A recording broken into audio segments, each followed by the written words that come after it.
Janadhwani 90.8 FM ಸಮುದಾಯ ಬಾನುಲಿ ಕೇಳುಗರಿಗೆಲ್ಲ ನಮಸ್ಕಾರ. ಕಮಲೇಶ್ ಡಿ ಪಟೇಲ್ ಅವರು ಬರೆದಿರುವ the heart of the lord Ram ಪುಸ್ತಕದ ಪರಿಚಯ ಇಲ್ಲಿದೆ. ನಾವೆಲ್ಲರೂ ರಾಮಾಯಣ ಕೇಳಿದ್ದೇವೆ, ಶ್ರೀರಾಮನ ಪರಾಕ್ರಮ, ಮರ್ಯಾದಾ ಪುರುಷೋತ್ತಮನ ಗುಣಗಳನ್ನು ಕೊಂಡಾಡಿದ್ದೇವೆ. ಆದರೆ ರಾಮನ ಹೃದಯದಲ್ಲಿ ಏನಿತ್ತು, ಅವನ ಅಂತರಂಗದ ಆಲೋಚನೆಗಳು, ಆಧ್ಯಾತ್ಮಿಕ ಎತ್ತರ ಮತ್ತು ಒಬ್ಬ ಸಾಮಾನ್ಯ ಮನುಷ್ಯನಾಗಿ ಅವನು ಅನುಭವಿಸಿದ ಭಾವನೆಗಳ ಆಳ ಎಂತಹದ್ದು, ಇದನ್ನೇ ಅತ್ಯಂತ ಸುಂದರವಾಗಿ ಇಂದಿನ ತಲೆಮಾರಿಗೆ ಅರ್ಥವಾಗುವಂತೆ ಕಟ್ಟಿಕೊಟ್ಟಿದ್ದಾರೆ ಹಾರ್ಟ್ಫುಲ್ನೆಸ್ ಸಂಸ್ಥೆಯ ಮಾರ್ಗದರ್ಶಕರಾದ ಕಮಲೇಶ್ ಡಿ ಪಟೇಲ್, ಅಂದರೆ ನಮ್ಮೆಲ್ಲರ ಪ್ರೀತಿಯ ದಾಜಿಯವರು. ಅವರು ಬರೆದ ಅಪೂರ್ವ ಕೃತಿಯೇ the heart of the lord Ram. ಇವತ್ತಿನ ನಮ್ಮ ಸಂಚಿಕೆಯಲ್ಲಿ ಈ ಅದ್ಭುತ ಪುಸ್ತಕದ ಒಂದು ಸಣ್ಣ ರೇಡಿಯೋ ಝಲಕ್ ನಿಮಗಾಗಿ. ಕಥೆಯಲ್ಲ, ಇದೊಂದು ಅಂತರಂಗದ ಪಯಣ. ಹೌದು ಕೇಳುಗರೆ, ನಾವೆಲ್ಲರೂ ರಾಮಾಯಣವನ್ನು ಬಾಲ್ಯದಿಂದಲೂ ಒಂದು ಕಥೆಯಾಗಿ ಕೇಳುತ್ತಾ ಬೆಳೆದಿದ್ದೇವೆ. ರಾವಣನನ್ನು ಕೊಂದದ್ದು, ಲಂಕೆಯನ್ನು ಗೆದ್ದದ್ದು ಇವೆಲ್ಲವೂ ನಮಗೆ ಗೊತ್ತು. ಆದರೆ ದಾಜಿಯವರ ಈ ಪುಸ್ತಕ ರಾಮಾಯಣದ ಕಥೆಯನ್ನು ಮರುಕಳಿಸುವುದಲ್ಲ, ಬದಲಿಗೆ ಇದು ನಿಮ್ಮನ್ನು ನಿಮ್ಮದೇ ಅಂತರಂಗದ ಪಯಣಕ್ಕೆ ಕರೆದೊಯ್ಯುತ್ತದೆ. ಇಲ್ಲಿ ರಾಮ ಕೇವಲ ಒಬ್ಬ ಆದರ್ಶ ರಾಜನಾಗಿ ಅಥವಾ ಆಕಾಶದಲ್ಲಿರುವ ದೇವನಾಗಿ ಕಾಣಿಸುವುದಿಲ್ಲ. ಬದಲಿಗೆ ನಿಮ್ಮಂತೆಯೇ ರಕ್ತ ಮಾಂಸಗಳಿರುವ, ಸುಖ ದುಃಖಗಳನ್ನು ಅನುಭವಿಸುವ ಒಬ್ಬ ಸಾಮಾನ್ಯ ಮನುಷ್ಯನಾಗಿ ಮುಖಾಮುಖಿಯಾಗುತ್ತಾನೆ. ರಾಜಕುಮಾರನಾಗಿದ್ದವನು ದಿಢೀರನೆ ಕಾಡಿಗೆ ಹೊರಡಬೇಕಾಗಿ ಬಂದಾಗ ಆ ಮನಸ್ಸು ಅನುಭವಿಸಿದ ತಲ್ಲಣವೇನು? ಪ್ರಾಣಪ್ರಿಯ ಸೀತೆ ದೂರಾದಾಗ ಆ ಹೃದಯದಲ್ಲುಂಟಾದ ಶೂನ್ಯತೆಯಂತಹುದು. ಇಂತಹ ಕಡು ಕಷ್ಟದ ಪರಿಸ್ಥಿತಿಗಳಲ್ಲಿಯೂ ಒಬ್ಬ ವ್ಯಕ್ತಿ ತನ್ನೊಳಗಿನ ದೈವತ್ವವನ್ನು, ಶಾಂತಿಯನ್ನು ಹೇಗೆ ಜಾಗೃತವಾಗಿಟ್ಟುಕೊಳ್ಳಬಹುದು ಎಂಬುದನ್ನು ದಾಜಿಯವರು ಇಲ್ಲಿ ಸೈಕಲಾಜಿಕಲ್ ಆಗಿ ವಿಶ್ಲೇಷಿಸಿದ್ದಾರೆ. ಹಾಗಾಗಿ ನೀವು ಈ ಪುಸ್ತಕದ ಪುಟಗಳನ್ನು ತಿರುವಿ ಹಾಕುತ್ತಾ ಹೋದಂತೆ ನೀವು ರಾಮನನ್ನು ಮಾತ್ರವಲ್ಲ, ನಿಮ್ಮ ಅಂತರಂಗವನ್ನೂ ನೀವು ಅರಿಯುತ್ತಾ ಹೋಗ್ತೀರ. ಹೊರಗಿನ ಪ್ರಪಂಚದ ಗದ್ದಲದಿಂದ ನಿಮ್ಮನ್ನು ನಿಮ್ಮ ಕಡೆಗೆ ತಿರುಗಿಸುವ ಅದ್ಭುತ ಅಂತರಂಗದ ಪಯಣ ಇದು. The heart of the lord Ram ಪುಸ್ತಕದಲ್ಲಿ ದಾಜಿಯವರು ಯೋಗ ವಸಿಷ್ಠದ ಹಿನ್ನೆಲೆಯಲ್ಲಿ ರಾಮನ ಅಂತರಂಗದ ರೂಪಾಂತರವನ್ನು ಹೇಗೆ ಪುನರ್ಕಲ್ಪಿಸಿದ್ದಾರೆ ಎಂಬುದನ್ನು ನೋಡೋಣ. ಯುವ ರಾಜಕುಮಾರನಿಂದ ಜಾಗೃತ ನಾಯಕನವರೆಗೆ ಯೋಗ ವಾಸಿಷ್ಠದ ಒಳನೋಟ ಇದು. ಕೇಳುಗರೆ, ನಾವೆಲ್ಲರೂ ರಾಮನನ್ನು ಹುಟ್ಟುತ್ತಲೇ ಸರ್ವಜ್ಞ, ಸಕಲ ಕಲಾವಲ್ಲಭ, ದೇವರೆಂದೇ ಭಾವಿಸಿದ್ದೇವೆ. ಆದರೆ ದಾಜಿಯವರು ಈ ಪುಸ್ತಕದಲ್ಲಿ ರಾಮನ ಜೀವನದ ಅತ್ಯಂತ ಪ್ರಮುಖವಾದ, ಆದರೆ ಯಾರಿಗೂ ಅಷ್ಟಾಗಿ ತಿಳಿಯದ ಒಂದು ಅದ್ಭುತ ಘಟ್ಟವನ್ನು ನಮ್ಮ ಕಣ್ಣೆದುರು ಬಿಚ್ಚಿಡುತ್ತಾರೆ. ಅದುವೇ ಯೋಗ ವಸಿಷ್ಠದ ಹಿನ್ನೆಲೆಯಲ್ಲಿ ನಡೆಯುವ ರಾಮನ ಅಂತರಂಗದ ಕ್ರಾಂತಿ. ಹೌದು, ರಾಮ ಹುಟ್ಟುತ್ತಲೇ ಸ್ಥಿತಪ್ರಜ್ಞನಾಗಿರಲಿಲ್ಲ. ಅವನು ಕೂಡ ನಮ್ಮಂತೆಯೇ ಗೊಂದಲಗಳ ಗೂಡಾಗಿದ್ದ ಒಬ್ಬ ಯುವಕನಾಗಿದ್ದ.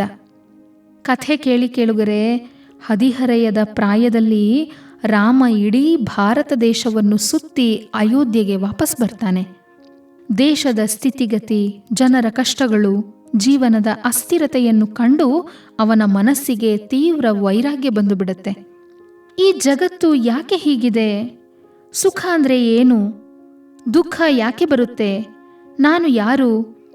ಹೀಗೆ ಇವತ್ತಿನ ಯುವ ಪೀಳಿಗೆಗೆ ಬರುವಂತಹ ನೂರಾರು ಅಸ್ತಿತ್ವವಾದದ ಪ್ರಶ್ನೆಗಳು ಆ ಯುವ ರಾಜಕುಮಾರನನ್ನು ಕಾಡಲು ಶುರು ಮಾಡುತ್ತವೆ.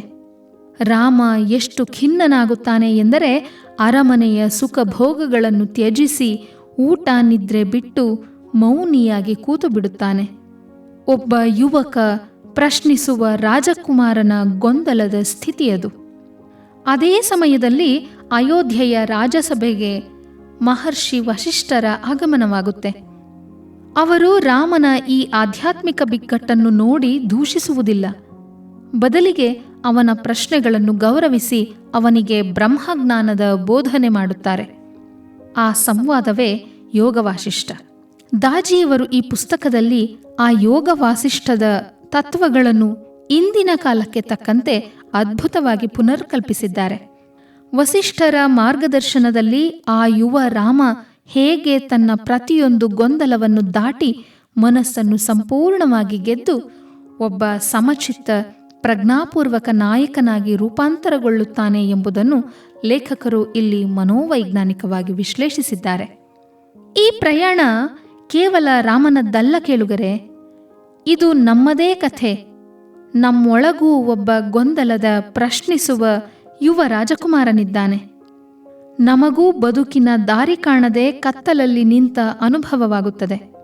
ಆದರೆ ರಾಮ ಹೇಗೆ ತನ್ನ ಪ್ರಶ್ನೆಗಳನ್ನೇ ಆಧ್ಯಾತ್ಮಿಕ ಇಂಧನವನ್ನಾಗಿ ಮಾಡಿಕೊಂಡು ಧ್ಯಾನ ಮತ್ತು ವಿವೇಕದ ಮೂಲಕ ಅಚಲವಾದ ನಾಯಕನಾಗಿ ಹೊರಹೊಮ್ಮಿದನೋ ಅದೇ ದಾರಿ ನಮಗೂ ತೆರೆದಿದೆ ಎಂದು ದಾಜಿಯವರು ನೆನಪಿಸುತ್ತಾರೆ. ಯೋಗವಾಸಿಷ್ಠದ ಈ ಅಂತರಂಗದ ಪ್ರಯಾಣವೇ ರಾಮನನ್ನು ಮುಂದಿನ 14 ವರ್ಷಗಳ ವನವಾಸದ ಬಿರುಗಾಳಿಯನ್ನು ನಗುನಗುತ್ತಾ ಎದುರಿಸುವಂತೆ ಮಾಡಿತು. ನಿಮ್ಮೊಳಗಿನ ಪ್ರಶ್ನೆಗಳಿಗೆ ಉತ್ತರ ಬೇಕಾದರೆ ರಾಮನ ಈ ರೂಪಾಂತರದ ಕಥೆಯನ್ನು ನೀವು ಖಂಡಿತ ಈ ಪುಸ್ತಕದಲ್ಲಿ ಓದಲೇಬೇಕು.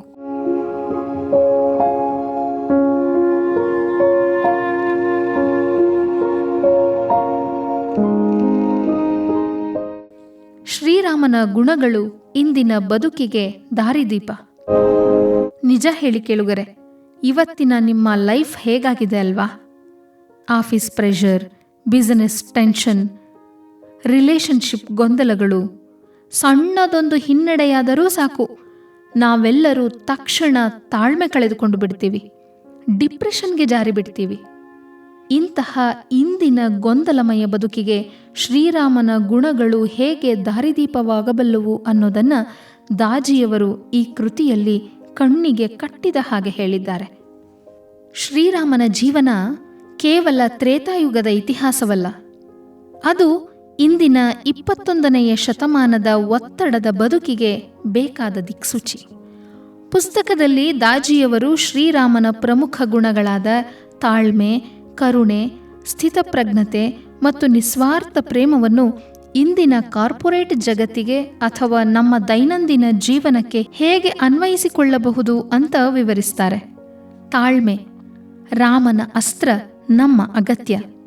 ಕೇಳುಗರೆ, ಇವತ್ತಿನ ಜಗತ್ತಿನಲ್ಲಿ ನಮಗೆಲ್ಲ ಪ್ರತಿಯೊಂದು ಇನ್ಸ್ಟೆಂಟ್ ಆಗಿ ಸಿಗಬೇಕು. Instant noodles, instant message, instant success. ಕೊನೆಗೆ ಟ್ರಾಫಿಕ್ ಸಿಗ್ನಲ್ನಲ್ಲಿ 2 ಸೆಕೆಂಡ್ ತಡವಾದರೂ ಹಾರ್ನ್ ಮಾಡಿ ಮುಗಿಬೀಳ್ತೀವಿ. ನಮ್ಮಲ್ಲಿ ಎಲ್ಲವೂ ಇದೆ, ಆದರೆ ಇಲ್ಲದೇ ಇರೋದು ಒಂದೇ ಒಂದು, ಅದೇ ತಾಳ್ಮೆ. ದಾಜಿಯವರು ತಮ್ಮ ಪುಸ್ತಕದಲ್ಲಿ ಶ್ರೀರಾಮನ ವ್ಯಕ್ತಿತ್ವದ ಮೂಲಕ ನಮಗೆ ಕನ್ನಡಿ ಹಿಡಿದು ತೋರಿಸುವುದೇ ಈ ತಾಳ್ಮೆಯ ಮಹತ್ವವನ್ನು. ಒಮ್ಮೆ ಯೋಚನೆ ಮಾಡಿ ನೋಡಿ, ಅರಮನೆಯ ವೈಭೋಗದಲ್ಲಿ ಬೆಳೆದ ಯುವಕ ನಾಳೆ ಬೆಳಿಗ್ಗೆ ಇಡೀ ಸಾಮ್ರಾಜ್ಯಕ್ಕೆ ರಾಜನಾಗಬೇಕು. ಇಡೀ ಅಯೋಧ್ಯೆಯೇ ಸಂಭ್ರಮದಲ್ಲಿದೆ. ಆದರೆ ವಿಧಿಯ ಆಟ ನೋಡಿ, ಅದೇ ರಾತ್ರಿಗೆಲ್ಲ ಪಗಡೆ ದಾಳ ಉಲ್ಟಾ ಹಾಕಿಬಿಡುತ್ತೆ. ಸಿಂಹಾಸನದ ಬದಲಿಗೆ 14 ವರ್ಷಗಳ ವನವಾಸದ ಶಿಕ್ಷೆ ಎದುರಾಗುತ್ತೆ. ಇಂತಹ ಸಂದರ್ಭದಲ್ಲಿ ನಮ್ಮಂತಹ ಸಾಮಾನ್ಯ ಮನುಷ್ಯರಾಗಿದ್ದಿದ್ರೆ ಏನು ಮಾಡ್ತಿದ್ವಿ? ಕೋಪದಿಂದ ಉರಿದು ಹೋಗ್ತಿದ್ವಿ. ಕೈಕೇಯಿಯ ದಶರಥನ್ನ ಶಪಿಸ್ತಿದ್ವಿ, ಹಣೆ ಬರಹವನ್ನ ದೂಷಿಸ್ತಿದ್ವಿ. ಆದರೆ ರಾಮ ಅದನ್ನು ಮಾಡಲಿಲ್ಲ. ಅತ್ಯಂತ ಶಾಂತವಾಗಿ ಮುಖದಲ್ಲಿ ಕಿರುನಗುವನ್ನು ಕಳೆದುಕೊಳ್ಳದೆ ಆ ಕಠಿಣ ನಿರ್ಧಾರವನ್ನು ಸ್ವೀಕರಿಸಿದ. ಅದಕ್ಕೆ ಕಾರಣ ಅವನಲ್ಲಿದ್ದ ಅಪ್ರತಿಮ ತಾಳ್ಮೆ. ದಾಜಿಯವರು ತುಂಬ ಬ್ಯೂಟಿಫುಲ್ ಆಗಿ ಹೇಳ್ತಾರೆ, ತಾಳ್ಮೆ ಅಂದರೆ ಕೇವಲ ಕಾಯುವುದಲ್ಲ, ಕಷ್ಟದ ಸಮಯದಲ್ಲಿ ನಮ್ಮ ಮನಸ್ಸಿನ ಸಮತೋಲನವನ್ನು ಕಳೆದುಕೊಳ್ಳದೇ ಇರುವ ಶಕ್ತಿ. ರಾಮನಿಗೆ ತನ್ನ ಮೇಲೂ ನಂಬಿಕೆ ಇತ್ತು, ಕಾಲದ ಮೇಲೂ ನಂಬಿಕೆ ಇತ್ತು. ನಮ್ಮ ಲೈಫ್ನಲ್ಲೂ ಅಷ್ಟೇ ಕೇಳುಗರೆ, ಅಂದುಕೊಂಡಿದ್ದು ತಕ್ಷಣ ಸಿಗಲಿಲ್ಲ ಅಂದಾಗ ಹತಾಶರಾಗಬೇಡಿ. ಸನ್ನಿವೇಶಗಳು ನಮ್ಮ ಕೈ ಮೀರಿ ಹೋದಾಗ ಸಿಟ್ಟಿಗೇಳಬೇಡಿ. ರಾಮನ ಹೃದಯದಲ್ಲಿದ್ದ ಆ ದಿವ್ಯ ತಾಳ್ಮೆಯನ್ನು ನಮ್ಮದಾಗಿಸಿಕೊಂಡರೆ ಎಂತಹ ಬಿರುಗಾಳಿಯನ್ನು ನಾವು ಸೈಲೆಂಟಾಗಿ ಗೆದ್ದು ಬರಬಹುದು. ನೆನಪಿಡಿ, ತಾಳ್ಮೆಯುಳ್ಳವನಿಗೆ ಕಾಲವೇ ತಲೆಬಾಗುತ್ತದೆ.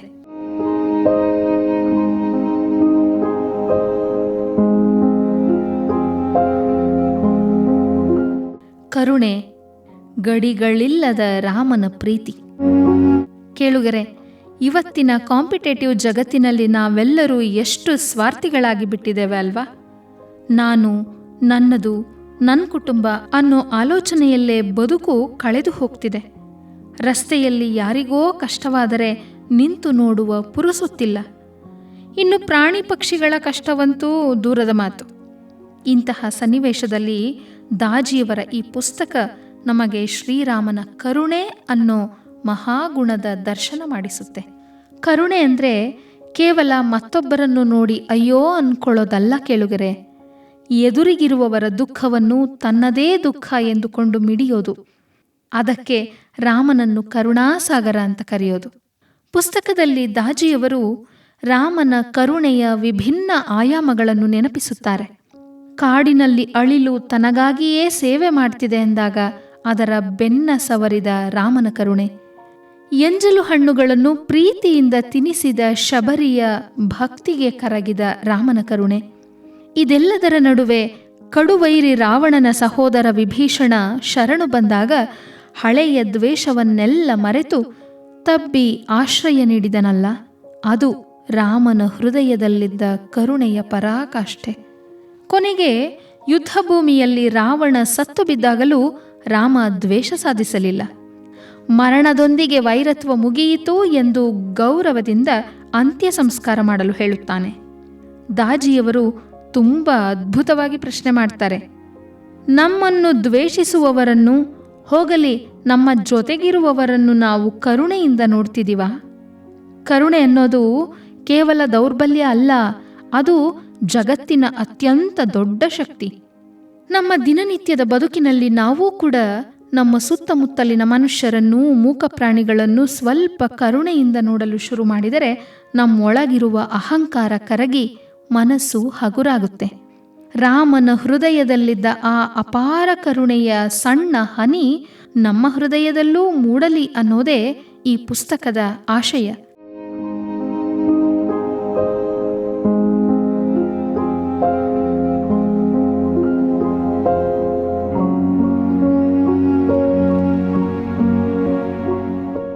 ಸ್ಥಿತಪ್ರಜ್ಞತೆ, ಬಿರುಗಾಳಿಯಲ್ಲಿಯೂ ಬೆಳಗುವ ದೀಪ.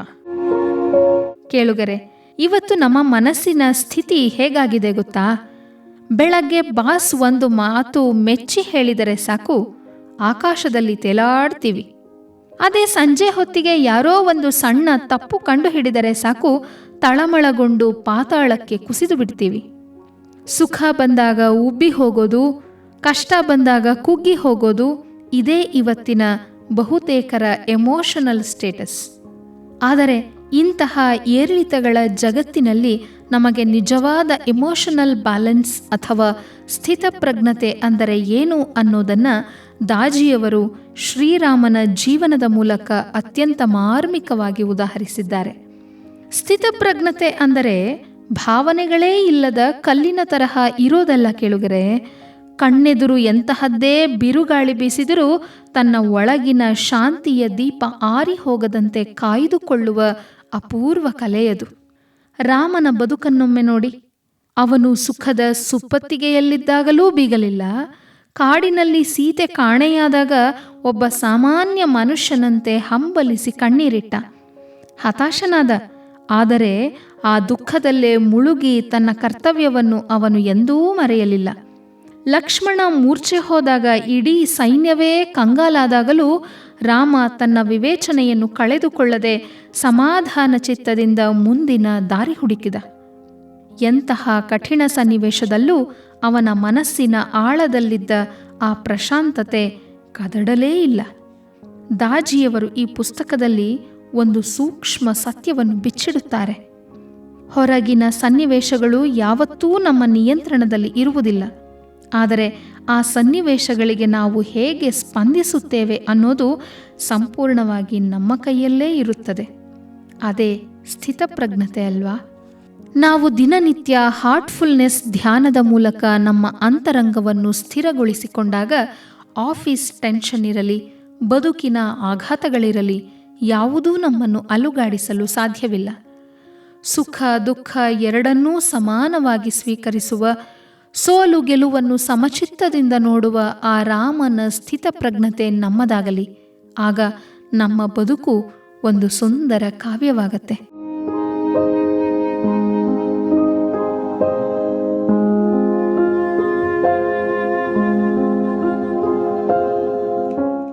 ನಿಸ್ವಾರ್ಥ ಪ್ರೇಮ, ಅಪೇಕ್ಷೆಯಿಲ್ಲದ ಅನಂತ ಭಾವ.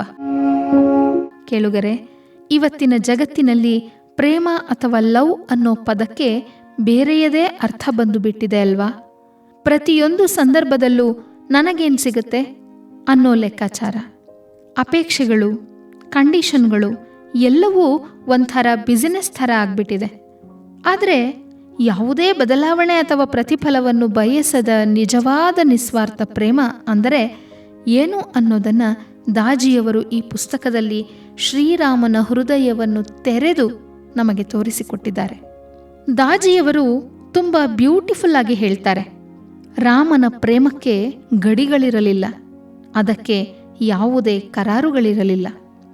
ಒಮ್ಮೆ ಕಣ್ಣು ಮುಚ್ಚಿ ಆಲೋಚನೆ ಮಾಡಿ ನೋಡಿ ಕೇಳುಗರೆ, ರಾಮನ ನಿಸ್ವಾರ್ಥ ಪ್ರೇಮ ಎಂತಹದ್ದು. ತನ್ನನ್ನು ಕಾಡಿಗೆ ಕಳುಹಿಸಿದ ಕೈಕೇಯಿ ಮಾತೆಯ ಮೇಲೂ ಅವನು ಅಸಹ್ಯ ಪಡಲಿಲ್ಲ. ಅವಳನ್ನು ಅಷ್ಟೇ ಪ್ರೀತಿಯಿಂದ ನೋಡಿಕೊಂಡ. ಕಾಡಿನ ದಾರಿಯಲ್ಲಿ ಸಿಕ್ಕ ಬೇಡರ ಕಣ್ಣಪ್ಪನಂತಹ ಗುಹನನ್ನು ತಬ್ಬಿ ತನ್ನ ಒಡಹುಟ್ಟಿದವನೂ ಎಂದ.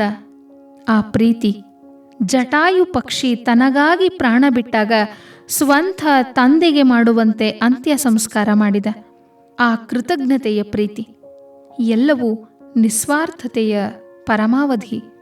ಇನ್ನು ಸೀತೆಯ ಮೇಲಿದ್ದ ಪ್ರೇಮ, ಅದು ಕೇವಲ ದೈಹಿಕ ಆಕರ್ಷಣೆಯಲ್ಲ, ಅದೊಂದು ದಿವ್ಯ ಆಧ್ಯಾತ್ಮಿಕ ಕೊಂಡಿ.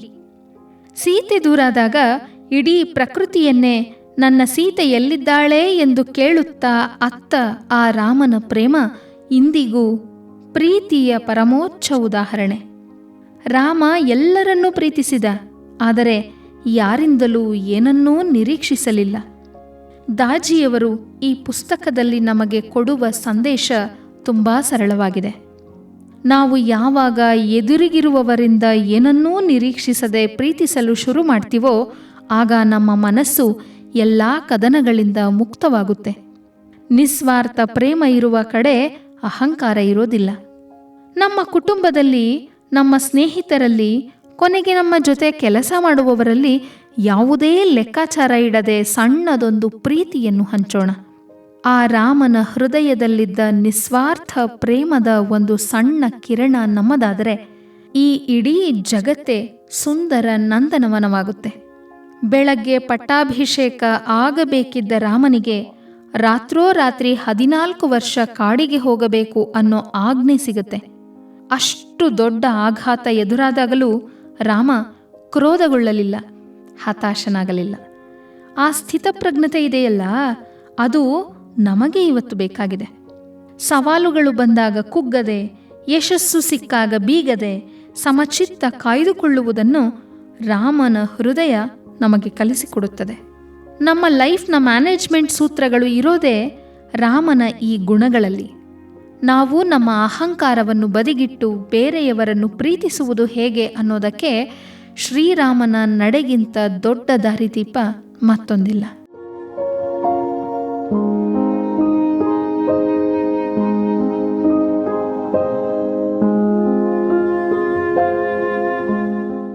ಹಾರ್ಟ್ಫುಲ್ನೆಸ್ ತತ್ವ ಮತ್ತು ರಾಮನ ಹೃದಯ. ಇನ್ನು ಈ ಪುಸ್ತಕದ ಅತ್ಯಂತ ಪ್ರಮುಖವಾದ ಮತ್ತು ಸುಂದರವಾದ ಭಾಗ ಅಂದರೆ ಅದುವೇ ಹಾರ್ಟ್ಫುಲ್ನೆಸ್ ತತ್ವ ಹಾಗೂ ಶ್ರೀರಾಮನ ಹೃದಯದ ನಡುವೆ ದಾಜಿಯವರು ಹೆಣೆದಿರುವ ಅಪೂರ್ವ ಕೊಂಡಿ. ನಾವು ಸಾಮಾನ್ಯವಾಗಿ ದೇವರನ್ನು ಹೊರಗೆಲ್ಲೋ ಹುಡುಕುತ್ತೇವೆ, ದೇವಸ್ಥಾನಗಳಲ್ಲಿ, ತೀರ್ಥಯಾತ್ರೆಗಳಲ್ಲಿ. ಆದರೆ ಹಾರ್ಟ್ಫುಲ್ನೆಸ್ ಧ್ಯಾನ ಮಾರ್ಗ ನಮಗೆ ಕಲಿಸಿಕೊಡುವುದು ಏನು ಕಾಂಟೆಕ್ಸ್ಟ್ ಅಂದರೆ ನಿಜವಾದ ದೈವತ್ವ ಇರೋದು ನಮ್ಮ ಹೃದಯದ ಆಳದಲ್ಲಿ. ದಾಜಿಯವರು ಇದನ್ನೇ ರಾಮನ ವ್ಯಕ್ತಿತ್ವದ ಮೂಲಕ ನಮಗೆ ತೋರಿಸಿಕೊಡುತ್ತಾರೆ. ಶ್ರೀರಾಮನನ್ನು ಆವರಿಸಿದ್ದ ಆ ನಿರಂತರ ಶಾಂತಿ, ಕಠಿಣ ಪರಿಸ್ಥಿತಿಯಲ್ಲಿಯೂ ಅವನ ಆಳದಲ್ಲಿದ್ದ ಆ ಮೌನ ಎಲ್ಲಿಂದ ಬಂತು ಗೊತ್ತಾ? ಅದು ಅವನ ಹೃದಯದ ಪರಿಶುದ್ಧತೆಯಿಂದ ಬಂದಿದ್ದು. ದಾಜಿಯವರು ಈ ಪುಸ್ತಕದಲ್ಲಿ ತುಂಬ ಸರಳವಾಗಿ ವಿವರಿಸ್ತಾರೆ. ನಾವು ದಿನನಿತ್ಯ ಮಾಡುವ ಹಾರ್ಟ್ಫುಲ್ನೆಸ್ ಧ್ಯಾನ ಮತ್ತು ಅಂತರಂಗದ ಶುದ್ಧೀಕರಣದ ಮೂಲಕ ನಮ್ಮ ಮನಸ್ಸಿನ ಕಸವನ್ನೆಲ್ಲ ಹೊರಹಾಕಿದಾಗ ನಮ್ಮೊಳಗೂ ರಾಮನಂತಹ ಉನ್ನತ ಪ್ರಜ್ಞೆ ಜಾಗೃತವಾಗಲು ಸಾಧ್ಯ. ಹೊರಗಿನ ಜಗತ್ತು ಎಷ್ಟೇ ಗದ್ದಲದಿಂದ ಕೂಡಿರಲಿ, ನಮ್ಮ ಹೃದಯದ ಕೇಂದ್ರ ಸ್ಥಾನದಲ್ಲಿ ಒಂದು ಪ್ರಶಾಂತವಾದ ತಾಣವಿದೆ. ಈ ಪುಸ್ತಕದಲ್ಲಿ ಕೇವಲ ತತ್ವಗಳನ್ನು ಹೇಳಿ ಲೇಖಕರು ಸುಮ್ಮನಾಗುವುದಿಲ್ಲ. ಬದಲಿಗೆ ಆ ರಾಮನ ಹೃದಯದಲ್ಲಿದ್ದ ಪ್ರೀತಿ ಮತ್ತು ಮೌನವನ್ನು ಪ್ರತಿಯೊಬ್ಬರೂ ತಮ್ಮದಾಗಿಸಿಕೊಳ್ಳಲು ಬೇಕಾದ ಸರಳ ಮಾರ್ಗದರ್ಶನ ಹಾಗೂ ಧ್ಯಾನದ ಸೂತ್ರಗಳನ್ನು ನೀಡಿದ್ದಾರೆ. ಹೃದಯವನ್ನು ತೆರೆದು ಕಣ್ಣು ಮುಚ್ಚಿ ಕುಳಿತಾಗ ಸಿಗುವ ಆ ದಿವ್ಯ ಆನಂದವನ್ನು ಅನುಭವಿಸುವುದೇ the heart of lord Ram ಪುಸ್ತಕದ ಅತಿ ದೊಡ್ಡ ಆಶಯ.